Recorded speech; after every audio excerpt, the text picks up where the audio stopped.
Hello everyone! Today we will open up the last of the 4 Brawl decks, Faerie Schemes, and I know the least of this one from all 4, because I haven't really seen anyone playing this in the weekend when it was an arena. And I haven't actually played it myself either, I was just too focused on Tulane, which is still my favorite. So yeah, let's just discover what's in here. Of course we get a booklet with all the decks and tips to build your own deck. Right, the commander itself. It's a Faerie Warlock. I love that they put warlocks in here.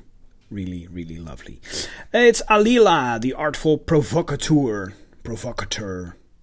It's a 4 mana card in the Esper colors, white, blue and black. It's a 2/3 flying Death Touch lifelink. Other creatures you control with flying get +1/+0.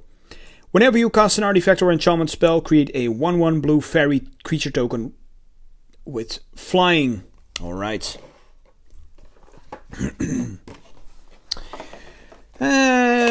Yeah. Let's take a look here. Hey, we've seen that card. Mace of the Valiant. Right, we get a divider. And we get one of those cardboard spin downs from 1 to 40. Right, Mace of the Valiant was in the Sir Gwyn deck, the Knight's Charge deck, and it reads as follows. It's an equipment artifact for 3. It's a white one. Equipped creature gets +1/+1 for each charge counter on Mace of the Valiant and has vigilance. Whenever a creature enters the battlefield under your control, put a charge counter on Mace of the Valiant, and it equips for 3. Then we have a Shimmer Dragon. For a 6, we have a 5/6 flying, and as long as you control 4 or more artifacts, it has hexproof. Tap 2 untapped artifacts you control, draw a card. Next up we have Workshop Elders, which is a 7 mana 4/4. Wow. 7 mana, that's a lot of mana. Artifact creatures you control have flying, and at the beginning of combat on your turn, you may have target non-creature artifact you control become a 0/0 artifact creature. If you do, put 4 +1/+1 counters on it. Alright. And we have Banish into Fable. I thought this was a very flavorful card, just looking at the art itself. People trapped in a painting. I love it. It's an instant for 6. When you cast a spell from your hand, copy it if you control an artifact. Then copy it if you control an enchantment. You may choose new targets for the copies. Return target non-land permanent to its owner's hand. You create a 2/2 white knight creature token with vigilance. Sweet. These 4 cards are exclusive to the deck and are only available in this deck or in the collector boosters, which you can only get 1 in each pack. Right, on to the next rares. These are just reprints. We have Smothering Teeth. It's a 4 mana enchantment. Whenever an opponent draws a card, that player may pay 2. If the player doesn't, you create a colorless treasure artifact token.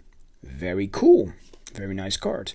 Sephara Sky's Blade. It's a 7 mana 7/7. It's an angel. You may pay 1 and tap 4 untapped creatures you control with flying, rather than pay this spell's mana cost. It has flying, lifelink, and other creatures with flying you control have indestructible. Next up is Massacre Girl. For 5, it's a 4/4 menace. And when she enters the battlefield, each other creature gets -1/-1 until end of turn. Whenever a creature dies this turn, each creature other than Massacre Girl gets -1/-1 until end of turn. Alright. Kaya's Wrath for 4. It's a sorcery, destroy all creatures. You gain life equal to the number of creatures you controlled that were destroyed this way. Then we have a Bag of Holding for 1. It's an artifact, and whenever you discard a card, exile that card from your graveyard. For 2 and tap, draw a card and discard a card, and then for 4 and tap, sacrifice the Bag of Holding. Return all cards exiled with Bag of Holding to their owner's hand. Then we have a Temple of Silence. Just like every other deck, we have a temple, and this is the white-black one, the Orzhov one. It enters the battlefield tapped, and when it enters the battlefield, you scry 1. And as our shockland, we have a Watery Grave. Very cool. It's the Dimir one, the blue and black. Very cool, Island Swamp. And then we go over to the uncommons and commons. And I won't go over all of these, except for the exclusive ones. All That Glitters. We have an Animating Faerie, Corridor Monitor, Frogify, a Witching Well, Shine Chaser, Arcanist's Owl, we have Golden Egg, Arcane Signet, which is one of the exclusive commons. It's a 2-mana artifact and it taps for any color of your commander's color identity. All of the decks have one of these.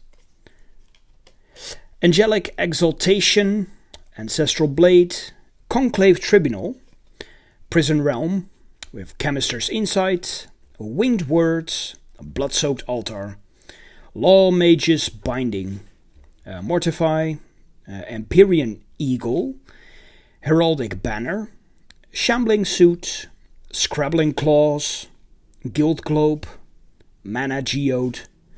Then we go over to the lands. We have Plains, Islands, Swamps. Then we have an Azorius Guildgate. And here is our second exclusive common, the Command Tower, with new art. A Dimir Guildgate, Dismal Backwater, Emergence Zone, Evolving Wilds, Orzhov Guildgate, Scoured Barrens, and a Tranquil Cove. And we have a advertisement card at the end. Just like I said, I haven't really encountered these decks at that weekend, so I really have no clue how this deck works. I really don't know. Wish I could tell. But it seems rather fun. I will test these decks out myself. We'll just see what it does. Thank you all for watching, and see you guys next time. Bye bye.